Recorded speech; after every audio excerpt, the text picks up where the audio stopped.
Hi there, this is Mark McRae from markmccrae.com, and today I want to talk to you about how to make better decisions. I was listening to an interview with Jeff Bezos of Amazon the other day, and he mentioned something that caught my attention. He says that what his job really is to make a few big decisions well. And it got me thinking that as an entrepreneur, you make hundreds of decisions every day, every week, every month, every year. You're constantly making decisions, and your success or failure in life and in business or in sports is often not about making great decisions all the time. It's more about making fewer bad decisions. And I think there are three ways that you can improve your decision-making process. And I want to talk about those three. So one way to help reduce bad decisions is to go to a group, go outside of yourself. So what I do when I have a decision to make is I'll go to my team, I'll explain the problem as best I can, and then I will invite everyone to give me their opinion or views or best guess. And then I'll listen to everyone and then make an informed decision. If somebody manages to convince me that my train of thought is wrong or that they have a better idea, I'm happy to go with it. You might not have a team, but you can go. You might have people who you know and you trust. They might have more experience than you. You can bounce ideas off of them.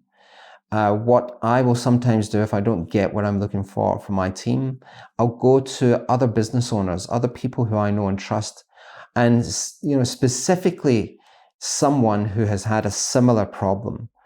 That's where you can find a lot of help. But just don't be afraid to go to people and ask, "Can I have your opinion on this? I'm thinking of doing this. What do you think?" Because generally, personally, I'm quite a conservative decision maker, so I try and avoid bad decisions by talking to as many people as I can. So that's a group idea. Number two is what I call the upside-downside model. What is the upside of that decision? What is the downside of that decision? Is there any influence up or down? And if there's nothing at all, you're probably, it's not worthwhile making the decision. But let's say, for example, the upside is you're looking at buying a business. That business cost $1 million. And it's going to give you a return of 30% on your investment per year. That's the upside. What is the downside? If you start thinking through the downside, well, obviously your risk is $1 million. You could lose it all, but you might have other risks. You might have intellectual property risk. You might have brand risk. There's other risks. And if you can assign some kind of probability to the downside, it can help you make a decision. So it might sound like common sense, but there's not a lot of common sense around these days. So upside, downside is another way to help you make a decision. Another more complicated way I sometimes like to think through is using a kind of process that a guy called Enrico Fermi posed years ago. He was instrumental in the making of the atomic bomb, but he posed this question that was, how many piano tuners are there in the city of Chicago? Now, assuming you're not using Google, right? You have to just, in the back of a napkin or in your head, you have to estimate some large numbers. So this is a good way of doing it. So let's walk through that, for example. Imagine, and by the way, I got that, I was first introduced to that through a book.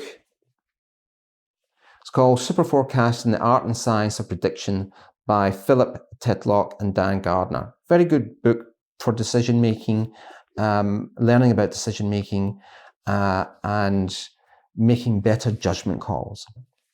So anyway, walking through the process, think of a city near you. What's your estimate of its population? Without looking it up, what do you estimate its population is? So let's assume its population is 1 million. It's got 1 million people. Then how many households would there be if you have a population of 1 million people? And let's assume there's 2 people per household. So you've now got a number of 500,000, right? Then you would have a guess of how many households would have a piano. So you can have a guess. Let's assume it's 5%. So that 500,000, so 10% is 50,000 and 5% is 25,000. So you get 25,000. Now you're dealing with 25,000. Now we can assume that a piano tuner tunes 1,000 hours a year. You could get more complicated and work out how many days in the week and how long it takes to play a piano, but let's just have a ballpark, 1,000 hours a year. So 25,000 divided by 1,000, you've got 25. So your estimate for that city would be that it has 25 piano tuners. You've got a number that you can work with. You would then obviously go research and try and hone that number to a better estimate. So why is that important? Think about it. If you want to open a pizza shop, a dentist, a lawyer, a doctor, a church, a hairdresser, whatever it is, you can apply that theory to get a ballpark estimate of whether it's worthwhile doing. Maybe you want to open franchises through the country. It's a way of looking at it. You would probably look at the population, the history, what percentage of people would use that particular thing, and look at the problem logically. So my point in, that approach is don't guess. Use probability and estimations. You try and make the decision intelligently. It will help you make better decisions. So that's the 3 ways I like to try and look at solving a problem or making a decision, is to think of it in terms of a group. Talk to as many people who you think might have an opinion and who could help. If that doesn't work, just sit down and think through the upside and downside of that decision. And if depending on the problem or decision, you can apply the piano tuning idea to solving that problem. I hope that helps a little. That's it for today. Thanks.